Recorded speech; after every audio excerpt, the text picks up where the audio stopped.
우리 하나님은 은혜의 하나님이시다 하는 것을 저와 여러분들이 늘 믿고 꼭 그렇게 고백을 하고 있습니다. 하나님은 저와 여러분들에게 은혜를 베푸시되 당대에만 은혜를 베푸시지 아니하고 천대에 이르기까지 무궁한 은혜를 저와 여러분들에게 베푸시기를 원하지를 않습니까?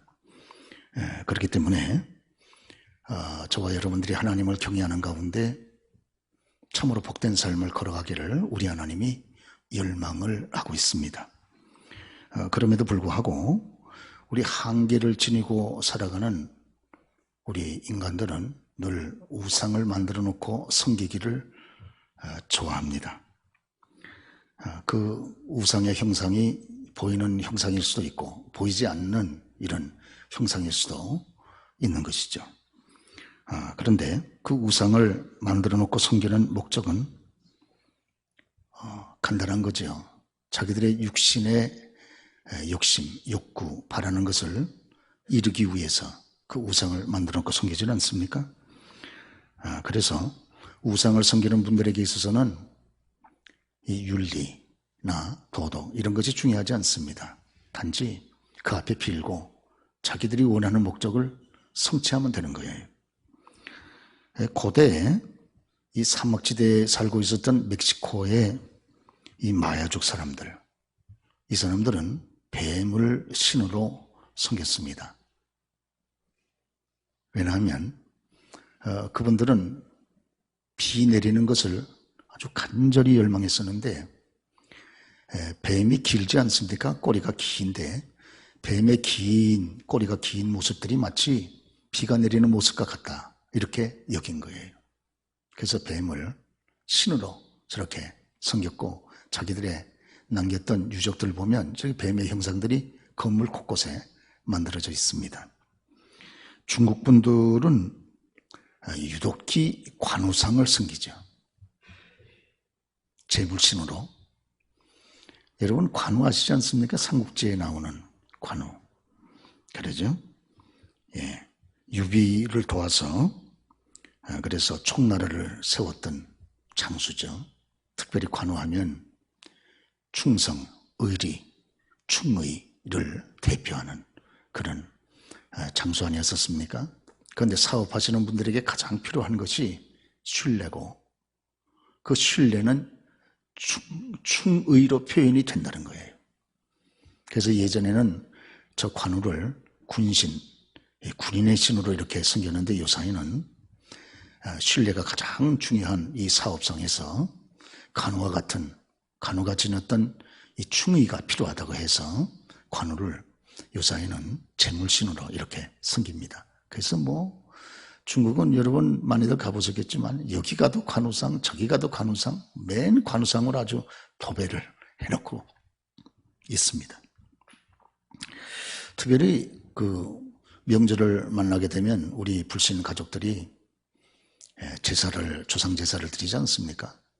그 속에는 조상들을 물론 경외하는 공경하는 의도도 있지만 그와 함께 돌아가신 조상들의 힘을 빌려서 살아남아있는 후손들이 복을 받기를 원하는, 복을 받고자 하는 돌아가신 조상신의 힘을 빌려서 살아있는 후손들이 복을 받아야 되겠다 하는 의도가 그 배후에 깔려있는 것 아니겠어요?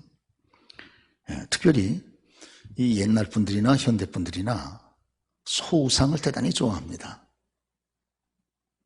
왜? 이 소의 모습 속에서 이 난폭성, 또 다산성, 힘, 이런 것들을 보게 되는 거죠. 바로 저 황소상이 자기들 속에 있는 우상입니다. 예, 자기들도 그렇게 힘이 있는 모든 것이 다산처럼 번영하고 싶은 그런 마음의 그 감추인 욕구가 황소의 우상으로 나타나게 된 거죠. 그렇습니다. 여러분 특별히 이스라엘 백성들이 출애굽한 이후에 시내산에서 그들의 지도자 모세가 산꼭대기에 그 하나님의 말씀, 율법을 받으러 올라가지 않았습니까? 그 기간 동안 이 산 밑에 있었던 이스라엘 백성들이 소 형상을 만들어 놓고 우상으로 섬겼었죠.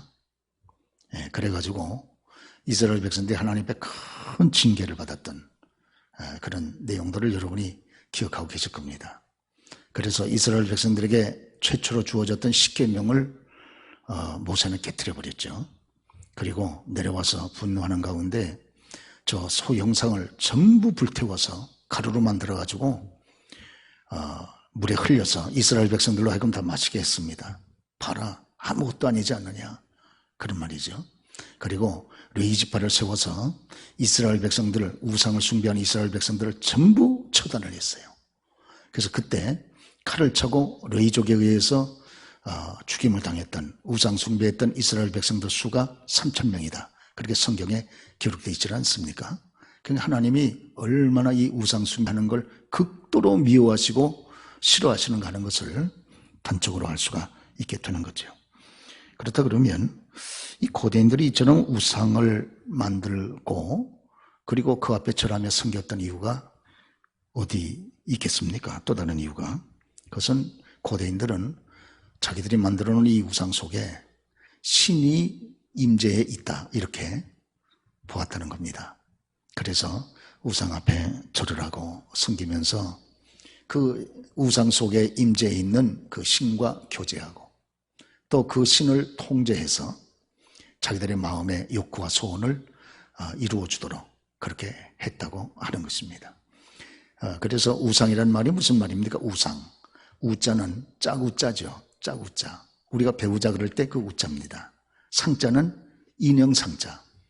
그래서 인형과 같이 만들어가지고 곁에 두고 늘 그렇게 자기들의 욕구를 이루도록 하기 위해서 그 비는 대상이 우상이다, 이렇게 볼 수가 있게 되는 겁니다. 여러분, 이단 종교 가운데 어떤 종교는 아주 혼이 빠지도록 주문을 해서 자기들의 욕구를 만족시키고 성취하려고 하는 그런 이단 종교가 있죠. 이런 이단 종교들은 자기들의 영혼을 귀신한테 팔고 이 땅 위에 육체를 가지고 살아가는 동안에 귀신들로부터 육신의 복을 받는 그런 계약 거래를 하고, 그리고선 미친 듯이 정신없이 주문의 황홀공 속에 빠져가지고 신의 이런 도움을 받으려고 하는 분들이 있습니다. 뭐 이런 분들에게는 윤리도도 이런 아무 의미 없어요. 일단 그들이 소원을 강구하고 외쳐서 자기들의 마음의 욕구를 충족시키면 되는 겁니다. 심지어는 어느 원시 부족 같은 경우는 우상 앞에 그렇게 미친 듯이 강구하고 요구하여 우상이 자기들의 소원을 이루어주면 다행이지만 이루어주지 않으면 막 우상을 때리는 그런 원시 부족도 있다는 얘기를 들어보았습니다. 오늘 그러나 우리 기독교는 다릅니다. 저와 여러분들도 하나님 앞에 우리의 소원을 빌고 우리의 그런 간구를 하나님 앞에 올리지 않습니까? 그러나 저와 여러분들은 우리가 기도하는 대로 생활해 보려고 노력을 하고, 또 우리가 기도한다고 해도 하나님께서 응답하지 않는 경우가 있습니다. 왜? 그것이 하나님의 뜻과 일치하지 않는 경우에. 그런 경우에도 우리는 어떻게 하든지 하나님의 뜻을 먼저 앞장을 세우고 그리고 그 뜻을 따라서 수용하고 살아가려고 애를 쓰지 않습니까? 우상을 섬기는 것하고는 전혀 다르다, 그 말인 거죠. 자, 그렇다면 우상을 하나님께서 이렇게 철저하게 금지시킨 그 이유가 어디 있겠습니까? 이것은 우상을 만들어 놓고 섬기는 건 무엇보다도 하나님을 버리는 행위고, 이것은 영적으로 간음 행위에 해당한다, 하나님께서 직접 말씀하셨기 때문에 그렇습니다. 오늘 우상 숭배가 뭐냐? 이건 무엇보다 하나님을 버리는 행위예요. 이스라엘 백성들 가운데에는 우상도 섬기고 그리고 우리가 하나님도 버리지 않고 섬깁니다, 이렇게 다신교적으로 이렇게 섬기는 분들이 있어요. 교회도 다니고 또 4월 초파일 됐을 때는 절에도 가고, 그리고 또 명절 되면 제사상 앞에도 절도 하고, 그리고 또 주일 되면 교회도 나오고, 뭐 이런 식인 거죠. 여러분, 우상을 일단 섬기는 것 자체는 벌써 하나님께서 너희가 우상을 섬기는가? 그러면 너희는 나를 버렸다, 그렇게 보는 겁니다. 뭐와 같습니까? 바람을 피는 남편은 이미 본초를 버린 거예요. 같이 산다 할지라도 이쪽 집에 가서도 살고 본초 집에 가서도 살고 이미 본초를 버린 겁니다. 바람을 피우는 남자는 똑같은 이치가 다른 거 아니겠습니까? 그래서 사사기 2장 11절에 보면 이스라엘 자손이 여호와의 목전에 악을 행하여 바알들을 섬기며 애굽 땅에서 그들을 인도해 내신 그들의 조상들의 하나님 여호와를 버리고 다른 신을 섬겼으므로, 예, 그들을 인도하신 그런 구원의 하나님을 버리고 다른 신을 섬겼다는 거예요. 그러니까 벌써 다른 우상을 섬기는 것 자체가 하나님을 버렸다는 그런 단적인 증거가 되는 겁니다. 더군다나 이것은 영적인 간음이라고 하는 거예요. 간음 아시잖아요? 예, 이 결혼하지 않은 그런 미혼자들이 서로 음란한 행위를 하는 것하고 전혀 다르게 이것은 영적 간음과 같다는 겁니다. 결혼한 아내가 있고 남편이 있는 이런 사람들이 서로 간음하는 거예요. 여러분, 자기의 아내가 남편을 버리고 딴 데 가서 여러분 성적인 타락을 한다 그러면 극도로 분노하지 않을 남편이 세상에 어디 있습니까?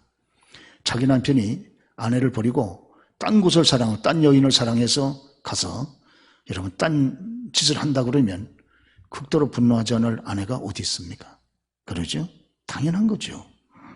그래서 신명기 5장 8절 말씀 보면 너는 자기를 위하여 새긴 우상을 만들지 말고 그것들에게 절하지 말며 섬기지 마라. 내 하나님 여호와는 질투하는 하나님인지 그렇게 말씀을 했습니다. 아시는 대로 질투라는 용어는 사람이 쓰는 용어지 어떻게 거룩하시고 높고 영화로우신 하나님이 질투라는 용어를 쓰십니까? 그러나 우리가 성경에 보면 우리 하나님은 택한 백성된 저와 여러분들을 향해서 하나님 자신님이 우리를 향해서 나는 너희의 남편이니라, 남편이라고 스스로 그렇게 말씀을 하셨어요. 남편이 간음을 하는 자기 아내를 두고 분노와 질투하지 않을 그런 남편이 어디 있습니까, 여러분? 예, 사랑한다면 그러죠. 그렇기 때문에 하나님께서 사랑하신다는 표현을 쓰는 것은 하나님의 지극한 사랑의 또 다른 표현이다. 우리가 그렇게 보지 않을 수가 없습니다. 오늘 그렇기 때문에 우리 하나님께서는 우상을 숭배하는 자기 백성들이 있다 하면 벌써 하나님을 버린 것으로 이렇게 하나님을 간주하시는 거예요.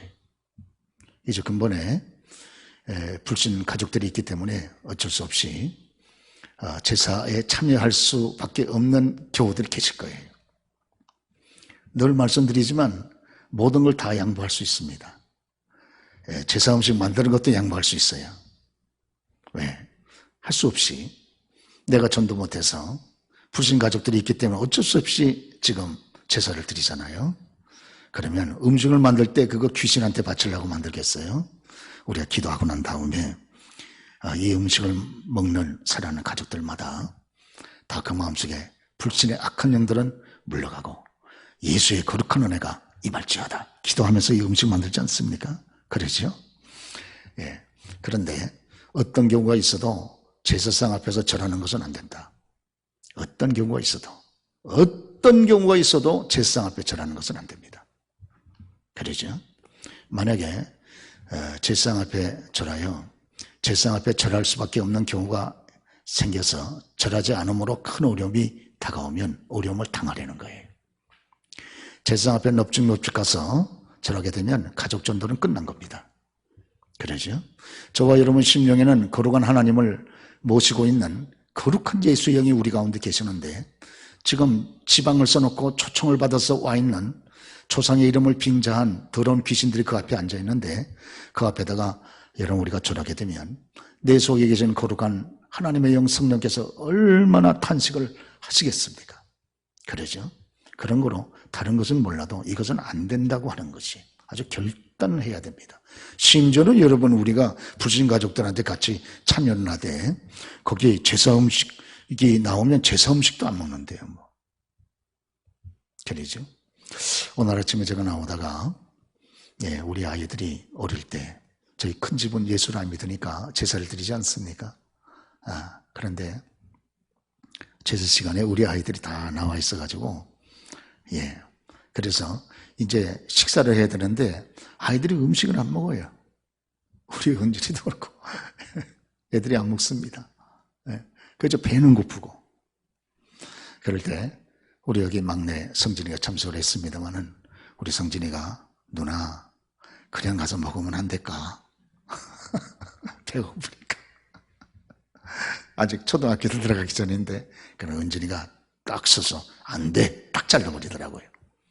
그래가지고 애들이 지금 아침을 먹어야 되는데 제사 음식 안 먹겠다고 다 밖에 나와 있으니까 저희 큰어머니가 나와서 얘들아 너희들한테 먹을 아침은 제사 음식 아니야. 제사 드리지 않은 음식 따로 차려놨어. 들어가서 먹어라 해가지고 들어가서 여러분 애들이 함께 먹었던 그 추억이 지금도 남아있어요. 그러죠. 제사 음식도 안 먹는 팔인데 제사 드렸다 그래. 귀신한테 제사 드렸다 그래서.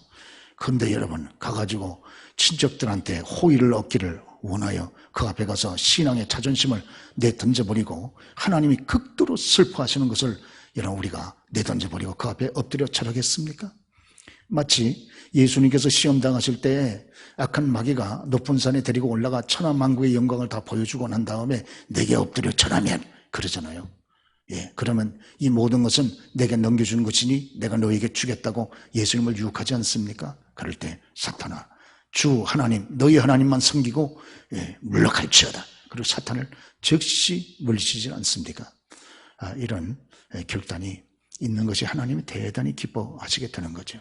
가족들을 저와 여러분 얼마나 열망을 합니까? 그렇다 그러면 여러분이 그 지방을 통해서 초청을 받아 조상의 이름으로 와 있는 더러운 귀신들을 우리가 저주를 하는 이런 저와 여러분들이 돼야 되지 않겠습니까? 모든 거 다 할 수 있습니다. 우리가 이런 명절이 되면 일찍 갑니다. 남보다 일찍도 가고 늘 여러분 잘 아시는 것처럼 또 이렇게 어른들한테 용돈도 전도비 쓰는 마음으로 조금 더 드리게 되고 선물도 조금 더 준비해서 드리게 되고 다 할 수 있습니다.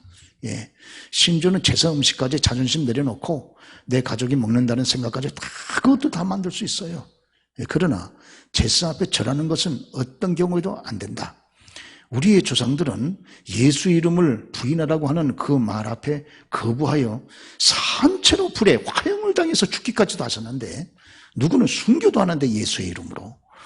여러분 이거 출생 앞에 그거 앞에 넙죽넙죽 절해가지고 가지고야 어떻게 우리의 신앙을 지키고 어떻게 불신 가족들을 예수 앞으로 인도할 수가 있겠습니까? 이건 말 자체가 안 되고 만약에 그런 일에 동참을 하게 되면 저와 여러분의 신앙은 완전히 깨져버리고 맙니다. 그리고 옆에서 보고 있는 귀신들이 얼마나 비웃고 깔깔대고 웃겠습니까? 그러죠? 그렇기 때문에 저와 여러분이 좀 어려움이 있더라도 절대로 제사 앞에서는 거기 만약에 참여하라고 극도의 강요가 있으면 그냥 서가지고 바라보는 거예요. 그러죠? 저도 매번 명절 때마다 제사 앞에 서서 그냥 있었기 때문에 저희 아버님한테 오늘도 미친놈 소리 한참 들었습니다. 미친놈. 미친놈이라고. 사랑하는 교회 여러분, 살아있는 그런 인격체 앞에 절을 하는 건 공경이지만 죽은 분, 인격이 없는 비인격체 앞에 절을 하는 건 이건 볼 것 없이 우상숭배입니다. 그러죠? 여기에 특별히 늘 말씀드리지만 조심하는 저와 여러분 다 되시기를 주의라고 축원합니다. 그렇죠. 어떤 경우에도 안 돼. 이거는 결단하셔야 됩니다. 만약 그래가지고 사단이 나면 그냥 맞는 거예요. 그러죠.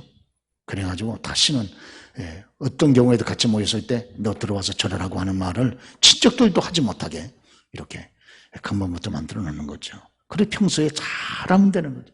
평소에 참 잘해. 그래서 우리 저 아이는 제사장 앞에 절하는 거 빼놓고선 다 잘해. 다 남보다 나. 이런 평가를 우리가 받는 것이 아니겠습니까? 할렐루야. 그렇습니다. 그리고 또한 우상을 숭배하는 일을 금하시는 이유가 어디 있습니까? 그것은 천대에 이르도록 은혜를 베푸실 분은 유일하게 하나님밖에 없기 때문인 줄로 믿으시고 아멘 하시기 바랍니다. 오늘 신명기 5장 9절 하반절 말씀 보면 나 내 하나님 여호와는 질투하는 하나님인즉, 우리 같이 한번 읽어보실까요? 나 내 하나님 여호와는 질투하는 하나님인즉 나를 미워하는 자의 죄를 갚되 아버지로부터 아들에게로 3, 4대까지 이렇게 하거니와 나를 사랑하고 내 계명을 지키는 자에게는 천대까지 은혜를 베푸노니라. 사랑하는 여러분, 하나님으로부터 3, 4대에 이르기까지 죄를 가품을 당하고 저주를 받으면 살아남을 인생이 어디 있습니까? 그러면 쫄딱 망하는 거예요. 그러죠? 그러나 우리 하나님은 천대에 이르기까지 은혜를 베푸신다, 그렇게 말씀하지 않습니까? 그런 거로 여러분, 우리 하나님께서는 저와 여러분들이 하나님을 경외하고 하나님만 사랑하고 섬기게 되어질 때 천대까지 은혜를 베풀어 주신다는 거예요. 그러죠? 천대, 우리의 후손에게 쭉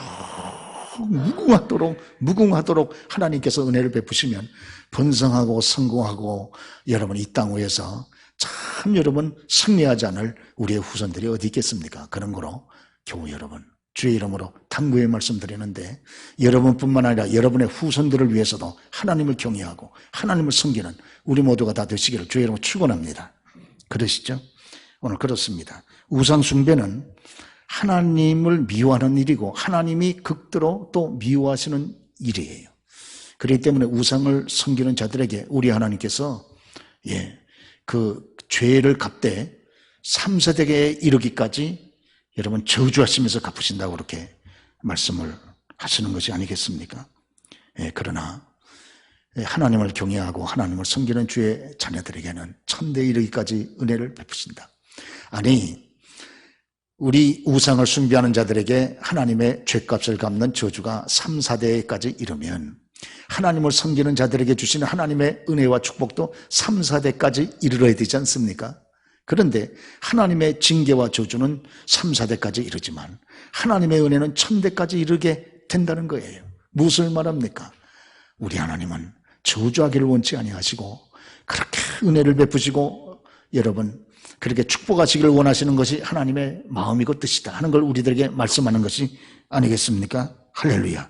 그러시죠? 그런 걸 하나님의 마음은 저주에 있지 않습니다. 축복에 있고 하나님의 마음은 미움에 있지 아니하고 죄의 값을 갚는 것에 있지 아니하고 저와 여러분들에게 천대에 이르기까지 은혜를 주시고 저와 여러분을 세워주시고 성공시켜주시고 번영시켜주시고 하나님이 축복하시는 것이 하나님의 마음에 깊이 담긴 불타오르는 그런 열망이다 하는 것을 여러분 믿는 저와 여러분 다 되시기를 주의 이름으로 축원합니다. 그렇습니다. 오늘 혹시 어떤 분들이 하나님을 섬기지 않고 우상을 숭배하게 될 때 이렇게 3, 4대 이르기까지 죄의 값을 하나님께서 갚으시고 저주를 받는다. 그러니까 우리 가문에 흐르는 저주 뭐 이렇게 생각하는 분들이 있어요. 그렇게 생각하고 싶겠죠. 계속해서 가난이 대물림되고 질병이 대물림되고 그렇죠. 또 여러 가지 악한 성품들이 대물림되고 이런 경우를 보면 우리 부모들이 하나님을 섬기지 못했기 때문에 하나님의 징계와 저주가 우리 후손들에게 이렇게 계속 지속이 되는구나 이렇게 착각할 수도 있다 그 말이에요. 또 그런 책을 써가지고 아주 큰 돈 번 분들도 있습니다. 그러나 여러분 그렇지는 않습니다. 왜 그러냐? 오늘 하나님을 미워하고 또 이렇게 하나님을 섬기지 못하여 하나님이 죄의 값을 갖고 하나님이 저주하는 것이 3, 4대까지 이르게 한다고 하는 말은 우리의 가문에 저주가 흐른다는 말이 아니에요. 왜냐하면 그 당시에는 우리도 그러지 않았습니까? 우리도 불과 여러분 5, 60년 전만 해도 대가족이었잖아요. 그러죠? 할아버지, 아버지, 또 아들, 손자, 증손자 이러니 막 4대, 3대, 4대, 5대가 함께 살았습니다. 왜? 우리의 주 산업이 농업이었기 때문에 그렇죠? 그렇기 때문에 3, 4대가 함께 사는데 여기에 아버지가 하나님 앞에 범죄하여 하나님 앞에 징계와 심판과 저주를 받게 되면 여러분 그 고통이 함께 살아가는 온 가족들 3, 4대 온 가족들에게 다 동일하게 미치게 되는 것이 아니겠어요? 그렇기 때문에 오늘 여기 하나님께서 징계와 심판과 저주가 3, 4대에 이른다고 하는 말은 계속의 저주가 우리 가문에 흐른다는 말이 아니고 함께 살아가는 그는 3, 4대의 가족들이 함께 그 저주와 같은 고통을 당하게 된다고 하는 그런 말씀인 줄로 믿으시길 바랍니다. 그러시죠? 혹시 이런 경우는 있어요. 이런 경우는 부모가 이 악한 성품을 가지거나 죄악된 모습을 갖게 되면 우리 같이 생활하는 그런 자녀들이 그 모습을 늘 본단 말이에요. 보고 듣고 해가지고 선행학습이 돼서 부모의 악한 성품을 자녀들도 함께 같이 지니고 살아가는 경우가 있을 수 있습니다. 그렇죠? 이런 경우를 얘기하지 아니하면 이것은 3대, 4대까지 흐른다고 하는 것은 잘못된 것입니다. 또 부모가 하나님 앞에 범죄하게 되어질 때 배후에서 범죄하도록 공작했던 악한 귀신들이 있지 않습니까?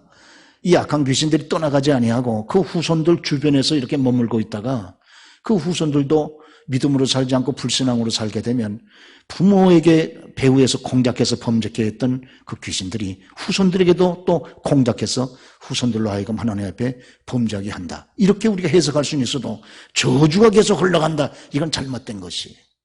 그러지 않습니다, 여러분. 그러죠? 만약에 이 가게에 흐르는 저주가 맞다 그러면 제가 어떻게 목사가 되겠어요? 저희는 가문 전체가 아무도 예수 믿는 사람이 없었는데, 예, 구공탕과 석탕과 같이 시꺼맸던 불신앙에 여러분 이런 우상 숭배를 했던 그런 가문이었었는데요. 그러죠? 예, 어떻게 제가 목사가 되겠습니까? 제가 지금 저주를 받고 있겠지. 그러죠?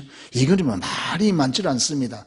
예, 이런 얘기해가지고 이게 우리 상식적으로는 그럴 것 같은데 해가지고 글 쓰는 사람들은 그래가지고 책은 팔아먹을 수 있을지 몰라도 아주 비성경적인 사람들을 말이죠. 이 저주의 올가미에 얽어가지고 꼼짝 못하게 만드는 이런 아주 악한 생각입니다. 그러죠. 그거 절대 그렇지 않습니다.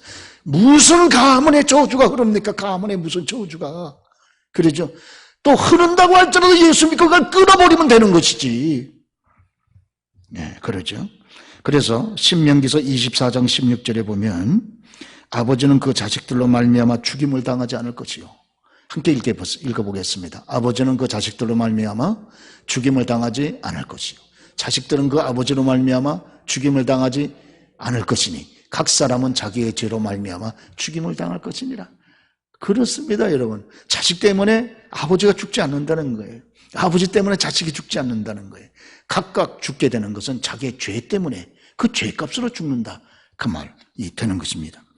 특별히 우리가 에스겔서 18장 1절 말씀 보면 바벨론에 포로되어 갔던 그런 사람들 가운데 조상의 죄값 때문에 우리들이 이렇게 큰 고통을 받는다 하고 조상들을 원망했던 사람들이 있었습니다. 여러분, 에스겔서는 이 이스라엘 백성들이 그 바벨론 포로되어져 간 그 현장에서 하나님의 위로와 사랑을 증거했던 선지자가 에스겔 선지자 아닙니까? 그런데 이 이스라엘 백성들 가운데 바벨론에 포로되어 가서 극도의 고통을 당할 때마다 조상의 죄값으로 우리가 이런 고통을 당한다고 조상을 원망했던 이런 사람들이 있었어요. 그럴 때 에스겔 선지자가 에스겔서 18장 1절에 분명하게 이렇게 얘기합니다. 그러죠? 또 여호와의 말씀이, 같이 한번 읽어보겠습니다.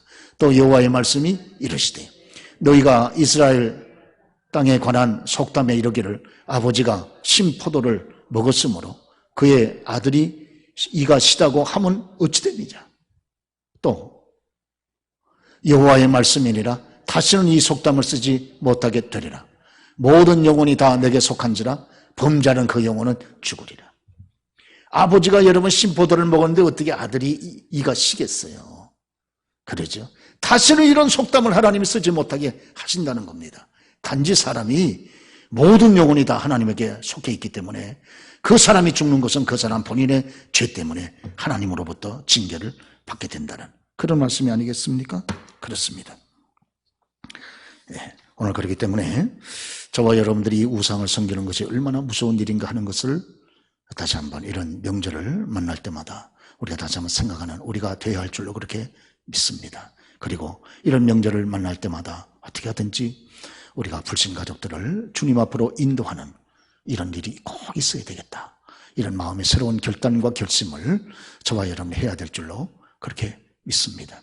저희 가족도 아무도 예수 안 믿었습니다. 근데 제가 제일 먼저 예수를 믿고 명절 때마다 이런 서름과 아픔이 눈물이 있었지만 잘 그때마다 극복을 하고 숱하게 미친놈 소리를 많이 들었으면서도 제가 믿음으로 저희 가족들을 전도했기 때문에 지금은 전 가족이 다 예수 믿잖아요. 전 가족이 다 예수 믿고 그렇게 예수 안 믿을 것 같았던 저희 아버님까지 숱하게 저한테 욕을 많이 하셨던 아버님까지 이제 여러분 이렇게 저희 교회에서 하나님을 섬기면서 이제 인생의 말년을 이렇게 보내고 계시지 않습니까? 그러니까 뭐 명절이 돼도 제사 상상도 할 수 없는 일이죠. 명절이 되면 가족들이 다 같이 모여서 하나님의 기도하고 하나님의 찬송을 하고 하나님의 예배를 드리는 이런 여러분 즐거운 날이 드디어 찾아온 것이 아니겠어요? 또 우리 교우들 가운데서 그런 교우들이 많이 계십니다. 그러죠? 우리가 명절이 되면 온 가족이 다 같이 모여서 아버지가 사회를 보고 엄마가 기도를 하고 함께 자녀들과 함께 여러분 찬송을 하고 그리고 함께 기도하면서 음식을 먹는 이런 즐거움이 이 땅에서 하나님으로부터 받은 이 큰 영적인 축복이 아니겠습니까?